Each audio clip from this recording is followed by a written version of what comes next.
semuanya, kenalin nama aku Chandra. Gimana kabar kalian? Aku berharap semoga kalian selalu diberi kesehatan dan semoga menjalani hari-hari kalian. Oke, di antara kalian mungkin ada yang sedang merasa overthinking.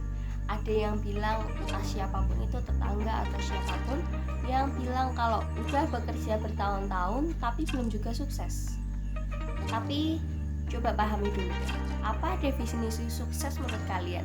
Bisa jadi definisi sukses kalian beda sama orang lain. Stop bandingin diri kalian dengan orang lain. Stop. Bisa jadi kita semua itu melewati jalan yang berbeda, dengan jalur yang berbeda, dengan terjal yang berbeda, dengan tanjakan yang berbeda, dan dengan kendaraan yang berbeda, serta dengan tujuan yang berbeda. Bagaimana kita bisa sampai ke tempat tujuan dengan waktu yang sama? Gak akan kan? Wes, nek diteruske rara mengenapa? Oke, ngomongin soal perjuangan, aku mau menceritakan ke kalian benteng-benteng peninggalan Belanda waktu masa penjajahan. Sebelum kita lanjut ke videonya, jangan lupa subscribe kalau kalian belum subscribe. Dan kalau kalian suka video ini, tekan like-nya. Terima kasih. Lanjut. Benteng Van der Wijk yang terletak di Gombong, Jawa merupakan bangunan kantor dari VOC.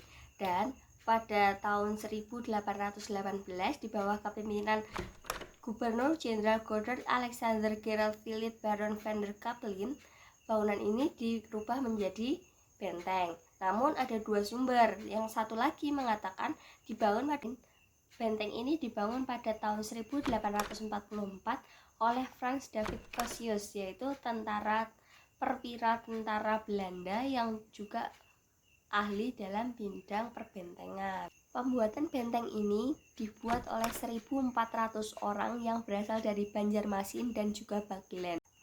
Pada tahun 1856, bangunan ini digunakan sebagai sekolah militer untuk orang-orang Eropa dengan nama Pupillen School. Kemudian, pada saat penjajahan Jepang, bangunan ini difungsikan sebagai tempat pelatihan tentara Jepang. Pada tahun 1980, bangunan ini digunakan sebagai barak untuk para ABRI, dan pada tahun 2000 bangunan ini digunakan sebagai tempat tinggal oleh TNI Angkatan Darat. Mungkin di antara kalian ada yang penasaran kenapa namanya bisa jadi Van der Wijk, padahal yang terakhir digunakan sebagai Pupillen School. Nah, jadi dijadikan nama Van der Wijk adalah untuk hadiah kepada Van der Wijk yang telah berjasa pada militer Belanda. Menurut aku bangunan dari benteng Van der Wijk ini cukup unik sih, karena berbentuk segi delapan. Jarang banget kan ada bangunan berbentuk segi delapan. Biasanya kan kotak, persegi panjang, ini segi delapan. Dan memiliki tinggi 10 meter di tanah yang bukan tanahnya. Luas bangunannya mencapai 3.606 meter persegi. Selain itu, bangunan ini terdiri dari 2 lantai. Mau disebutin lantai 1 dan lantai 2 berisi apa aja? Oke.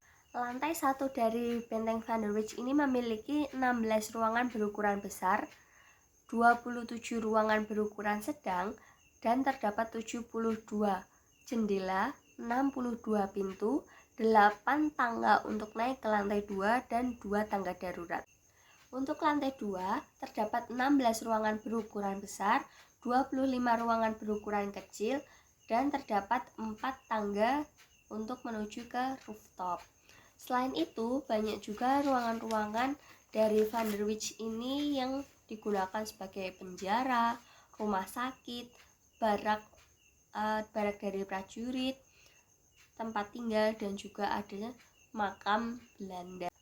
Benteng Van der Wijk ini juga pernah menjadi salah satu tempat untuk syuting film fenomenal Indonesia The Raid. Pasti dari kalian ada yang pernah nonton kan film The Raid. Aku sih nggak berani nonton, soalnya ada bunuh-bunuhan. Aku takut. Tapi bagus sih kalau dilihat dari, coba kalian Google sekarang Benteng Van der Wijk dan masukin ke list kalian setelah setelah corona berakhir, kalian harus datang ke sana. Buat kalian yang suka wisata sejarah, wajib banget untuk datang ke sana. Masukin ke list kalian. bangunan ini tidak hanya wisata sejarah. Buat kalian yang suka traveling, suka tempat-tempat yang instagramable, ini cocok banget untuk kalian. Karena emang di setiap sudut sisinya itu bagus. Beneran deh, coba kalian datang ya. Tapi ada juga rumor-rumor yang beredar di masyarakat, rumor-rumor horor gitu. Yang namanya rumor kita nggak tahu ya ini bener atau enggak, yang namanya aja rumor kan.